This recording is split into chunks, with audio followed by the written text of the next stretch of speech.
I think you're not going to be around long. I think this might be your last oversight hearing.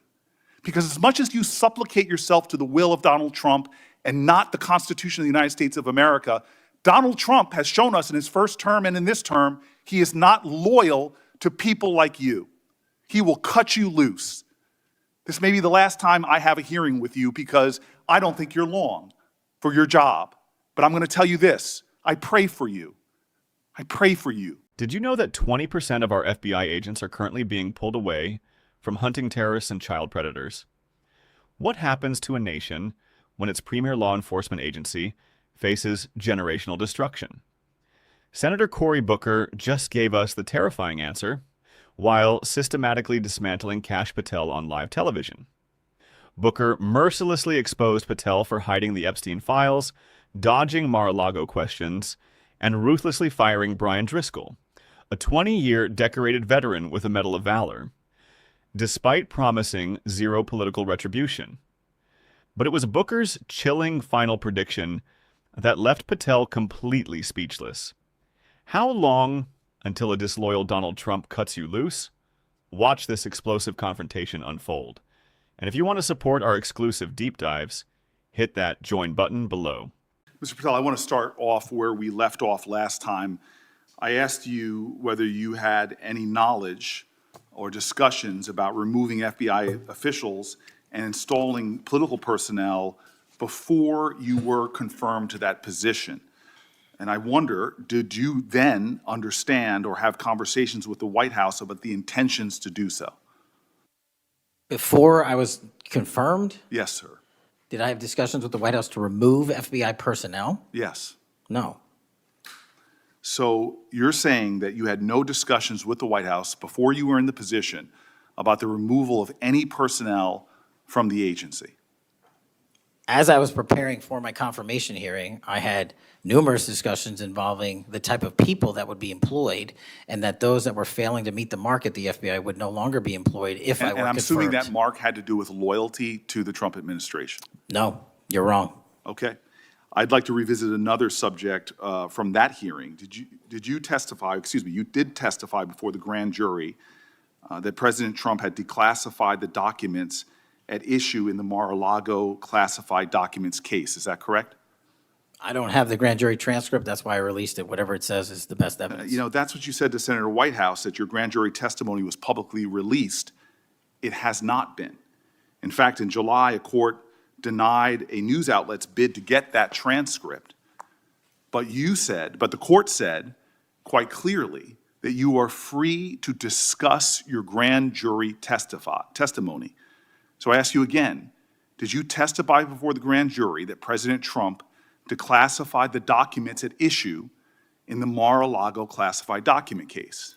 And that is why I took your invitation to work with the department and the court to have that transcript released. And the transcript is the best evidence of what I said then.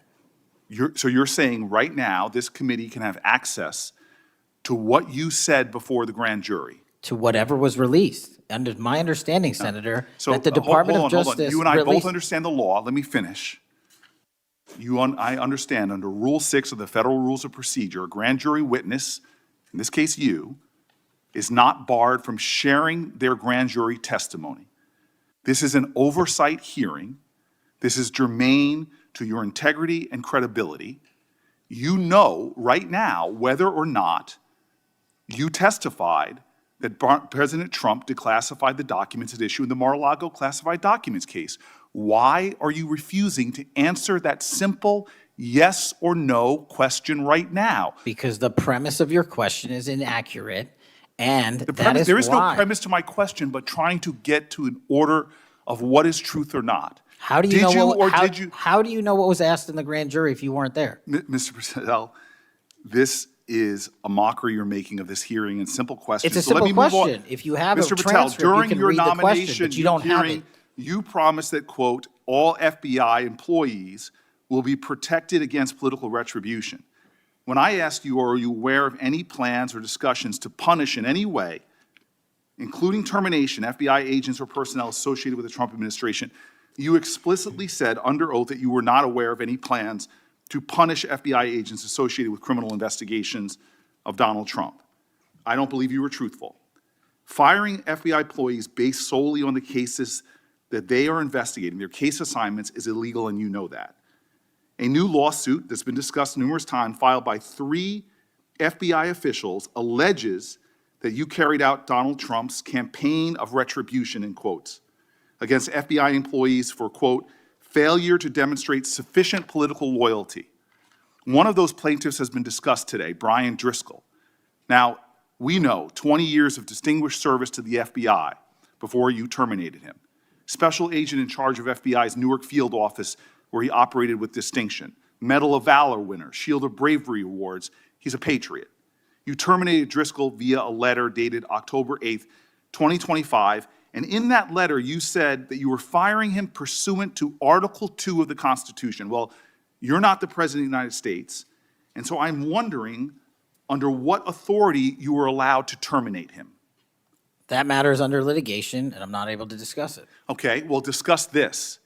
Did you have discussions with Stephen Miller about firing this particular person or about his continuance in the FBI? Not that I recall. How often do you speak to Stephen Miller?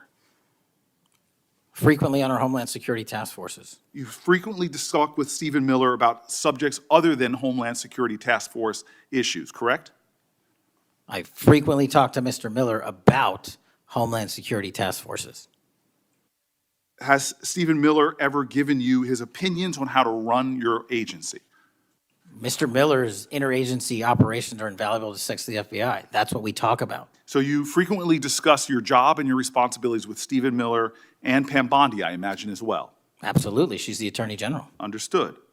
Okay. Donald Trump promised to make us all safer. You have pushed out senior FBI agents with decades of knowledge and experience. In fact, this is the first time in FBI history that neither the director nor the deputy director have any experience with the FBI. You've shifted the agency's priorities primarily to pursuing Donald Trump's immigration enforcement agenda. According to ICE data, the Cato Institute, which is a conservative think tank, found that 20% of all agents have been diverted from their work to assist ICE immigration enforcement. 20%. Part of this operation is the work of masked law enforcement who jump out of cars, snatch people off streets at churches, schools, and their jobs and hospitals. Have there been any FBI agents who investigate crimes against children that have been assigned to immigration enforcement, yes or no? The premise of what you say is entirely Have there been false. any FBI agents who investigate no. foreign domestic terrorism? You don't get to say America is not safer under this I am leadership. not saying America that. is You're safer making because of the work of the FBI. You're making a presumption of premise. 4,700 children. Sir, we have seen you have- 6,000 weapons and you are not 23,000 violent denying felons have that been FBI arrested. agents who investigate human trafficking have been reassigned to immigration enforcement. You are not denying that FBI agents who are on the task force that fight against Russian oligarchs have not been reassigned. Public Corrections Squad reassigned. People who defend us, defend children reassigned. You're not denying that. I've seen you FBI time and agents time don't again get reassigned. attack my colleagues' premises of questions as a way to not answer the question. So let me end with this. I believe you have made our country weaker and less safe. I believe that we are more vulnerable to a major event, and I pray to God it doesn't happen. You've gutted the Bureau of Institutional Knowledge and Expertise. You fired or pushed out seasoned FBI officials, many with more than 20 years of experience, and were working on cases that were critical. You've been purging thousands of serious law enforcement officials who spent their careers keeping us safe, only to lower hiring standards in order to find anyone to replace them. And shockingly, you admitted in this hearing to Senator Coons that it would take 14 years to fill the vacancies at your agency. Many are the result of your purge. 20% of FBI agents are doing low-level immigration enforcement instead of their mission-critical work. You've disbanded entire task forces that stop election interference, foreign influence, public corruption. And who benefits from this? Well, corrupt people benefit from it. Criminals benefit from it. Vladimir Putin benefits from it. And it really makes me wonder who you're looking out for. It makes me think we can't trust you as a nation. You swear to release the Epstein Files, but now you're withholding the Epstein Files. You claim that you have a suspect in a serious assassination. Whoops, then you don't have a suspect. You know nothing about plans to remove FBI agents, yet you're directly involved in those plans. In the words of an ex-FBI official, you are overseeing, and I quote, generational destruction of the nation's premier law enforcement agency. Mr. Patel, in just 8 months, you have assaulted the institutional integrity of the FBI. But I know FBI field agents. I've worked with them in Newark. No matter how truly bad you are, you can't undermine the legacy of agents who fight every day to keep us safe, but you can tarnish the integrity of the agency and undermine the agency's capacity. I believe you're failing as a leader, and that your failure does have serious implications for the safety and security of Americans and our families. We're more vulnerable to domestic and foreign attack because of your failures of leadership. I don't think you're fit to head the Bureau, but here's the thing, Mr. Patel. I think you're not going to be around long. I think this might be your last oversight hearing. Because as much as you supplicate yourself to the will of Donald Trump and not the Constitution of the United States of America, Donald Trump has shown us in his first term and in this term, he is not loyal to people like you. He will cut you loose. This may be the last time I have a hearing with you because I don't think you're long for your job. But I'm going to tell you this, I pray for you. I pray for you that you can step up and defend your oath, defend the Constitution, and do a much better job of defending this country. Thank you, Mr. Chairman. Do you want to say anything? Yes, at this sir. point? That rant of false information does not bring this country together. If you want to work on bringing this country, it's my time, not yours. My God. If You're you gonna want to lecture talk me about dividing this country, it is I my follow time. you on your social media posts that It is tear my this country time apart. to There address should be a your unifying- falsehoods. Oh, You sir, are an you can try embarrassment all to the you division want in this to country. not Senator, take it is my responsibility time. for what You you had have your said. time. Sir, you're Your making a time is mockery of this over. committee. Sir, you don't tell me my time is over. You The know how people far of New we've Jersey come tell me since what my you time tell- is. Senator- You can't lecture me. You can tell me Sir, my time's over? You may be in charge of the I'm not FBI, going anywhere. but I am not afraid of you, sir. Mr. Chairman. Not afraid of you. Let's be absolutely clear about the historic and devastating masterclass in accountability that Senator Cory Booker just delivered, systematically dismantling Kash Patel on national television and exposing what can only be accurately described as the generational destruction of America's premier law enforcement agency. This was not some hollow, partisan attack engineered for cheap viral sound bites. It was a lethal, evidence-based assessment from a man whose extraordinary resume and gritty lived experience make him intimately qualified to recognize institutional sabotage when he sees it. Before we even dive into the carnage of this explosive congressional hearing, you have to understand exactly who was sitting across the room from Patel, because Cory Booker is the furthest thing from a pampered career politician who never got his hands dirty in the real world. We are talking about a Stanford University varsity football player and student body president who earned a Rhodes Scholarship to Oxford and graduated from Yale Law School, a brilliant legal mind who could have easily coasted into a multi-million-dollar corporate law partnership, but instead chose a path of profound public service. Booker moved directly into the toughest, most dangerous public housing projects of Newark's Central Ward, living in the notorious Brick Towers for 8 grueling years as a dedicated tenant rights lawyer fighting ruthless slumlords on behalf of forgotten families. When he was eventually elected mayor of Newark in 2006, with a staggering 72% of the vote, Booker spent years in the trenches, working shoulder to shoulder on a daily basis with dedicated FBI agents to aggressively dismantle violent street gangs, crush sophisticated drug trafficking rings, and dramatically reduce violent crime in his city. He knows the granular, dangerous reality of exactly what the FBI does to keep Americans safe. He understands that deep institutional expertise is the absolute lifeblood of our national security apparatus.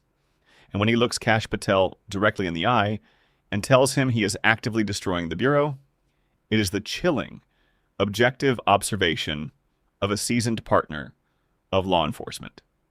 Armed with this unassailable credibility, Booker unleashed a devastating barrage of documentation that left Patel squirming in his seat, beginning with the blatant perjury surrounding political retribution. Under oath during his confirmation hearings, Patel swore he was entirely unaware of any coordinated plans to punish FBI agents who had previously investigated Donald Trump, yet he almost immediately began a vindictive purge of the ranks, a betrayal perfectly embodied by the disgraceful termination of Brian Driscoll. Driscoll wasn't just a name on a spreadsheet. He was a distinguished 20-year veteran of the force, a special agent in charge of the Newark field office, and a highly decorated recipient of both the Shield of Bravery and the prestigious Medal of Valor. He is a true American patriot whom Patel unceremoniously fired via a cold letter dated October 8th, 2025, bizarrely citing Article 2 of the Constitution, prompting Booker to rightfully demand under what authority a mere appointee thought he possessed the absolute unchecked power of the presidency. But the insidious rot goes much deeper than vindictive, politically motivated firings, as Booker horrifyingly revealed to the American public that a staggering 20% of the entire FBI workforce has been ripped away from their critical, life-saving missions merely to assist ICE with routine immigration enforcement.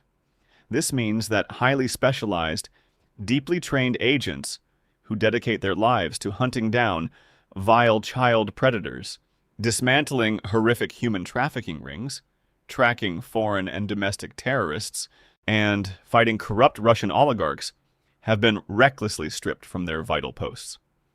Decades-old public corruption squads are being disbanded. The very people who defend our most vulnerable children are being reassigned. And for the first time in the storied history of the FBI, neither the director nor the deputy director possess a single shred of actual on-the-ground FBI experience. Patel has aggressively gutted the Bureau of its institutional memory, pushing out seasoned officials with decades of critical case experience and drastically lowering hiring standards in a desperate, reckless bid to replace them with loyalists, creating a catastrophic security vacuum that experts warn will take at least 14 agonizing years to rebuild. Add to this Patel's staggering list of broken promises, from swearing to finally release the notorious Epstein Files, only to suddenly and suspiciously withhold them, to boasting about non-existent suspects in high-profile assassination attempts, to blatantly lying about his knowledge of plans to remove agents. And the picture becomes terrifyingly clear. Booker delivered the ultimate chilling conclusion. America is now vastly more vulnerable to both domestic and foreign attacks directly because of Patel's abysmal, self-serving failures of leadership, declaring him entirely unfit to handle the Bureau. But it was Booker's final, brutal prediction that truly broke through Patel's arrogant facade and left him visibly shaken, as the senator confidently predicted that this might very well be Patel's last oversight hearing. Booker pointed out that no matter how deeply Patel supplicates himself, abandoning the Constitution to fulfill Donald Trump's every whim, Trump's history proves he is notoriously disloyal to those who serve him. Booker's piercing pattern recognition guarantees that the moment Patel becomes a political liability, Trump will ruthlessly cut him loose, discarding him just like everyone else who outlived their usefulness. And when Patel desperately tried to interrupt and talk over this devastating truth, Booker immediately and powerfully shut him down. Hit that subscribe button right now to help us reach 100,000 subscribers, and drop a comment below to let us know your thoughts on this explosive, history-making confrontation.